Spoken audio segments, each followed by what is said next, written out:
हे लोगोफोर दिनैनि बे गुबुन मोनसे गोदान आपडेट भिडिअहाय नोंथांमोन गासैखौबो बरायहरनाय थालाय बायदि नोंथांमोननिसिम आसा खालामो भिडिअखौहाय जागायनायनिफ्राय जोबजासिम नायलांगोन होननानै एक्चुअली नोंथांमोनाथ' भिडिअनि टाइटेल आरो थाम्बनेल नायनानै एसेब्लाबो हमनो हाखादोंआनो जानांगौ दे लोगोफोर दिनैहाय आं मा भिडिअनि सायावहाय नोंथांमोननिसिम आपडेटखौ लानानै फैदों। स' लोगोफोर नोंथांमोना गोबाव समनिफ्रायनो नायनो होननानै नेबाय थानाय बावखुंग्रि सिख्ला अफिसियेल मोनसे मिउजिक भिडिअनि सायावहाय आं नोंथांमोननिसिम आपडेटखौ लानानै फैदों दे लोगोफोर। एक्चुअली लोगोफोर जाय बिथांमोना दासिम जुदि बे बावखुंग्रि सिख्ला अफिसियेल मोनसे मिउजिक भिडिअखौ नायहैयाखै अब्ला नोंथांमोना थाबैनो अनसु प्रडाक्शन प्रेजेन्ट इउट्यूब चेनेलाव थांनानैहाय नोंथांमोना नायनानै लाहैबानो जाबाय दे लोगोफोर। ओमफ्राय लोगोफोर बावखुंग्रि सिख्ला अफिसियेल मोनसे मिउजिक भिडिअखौहाय नोंथांमोना सोर सोर नायखांखो कमेन्टनि गेजेरजों फोरमायहरबानो जाबाय दे लोगोफोर। आरो लोगोफोर नोंथांमोना नायनानै माबायदि मोनदों कमेन्टनि गेजेरजों फोरमायहरदो दे। ओमफ्राय लोगोफोर नोंथांमोनाथ' मिथिखायो नङा होमबा बे मिउजिक भिडिअहाय जोंहाय सोर सोरनि फाव खालामनायखौ नुनो मोनदों। लिंसार बसुमतारी बिथांजों लोगोसे फुजि बसुमतारी बिथांखौ दे लोगोफोर।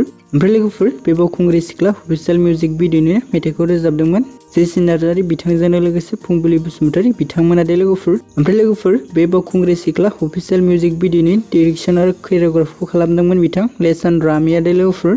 स' लोगोफोर बेनिखायनो जाय बिथांमोना दासिम जुदि बे मिउजिक भिडिअखौहाय नायाखै अब्ला नोंथांमोना थाबैनो अनसु प्रडाक्शन प्रेजेन्ट इउट्यूब चेनेलाव थांनानैहाय नायनानै लाहैदो दे। एक्चुअली लोगोफोर बे बावखुंग्रि सिख्ला अफिसियेल मिउजिक भिडिअखौहाय आंबो गोबां खेबखौ नायबाय दे लोगोफोर। स' बेनिखायनो जाय बिथांमोना दासिम जुदि नायाखै अब्ला नायनानै लाहैदो दे। ओमफ्राय लोगोफोर बिदिब्ला दिनैनि शर्ट आपडेट भिडिअआ बेखिनियानो मोनदों लोगोफोर।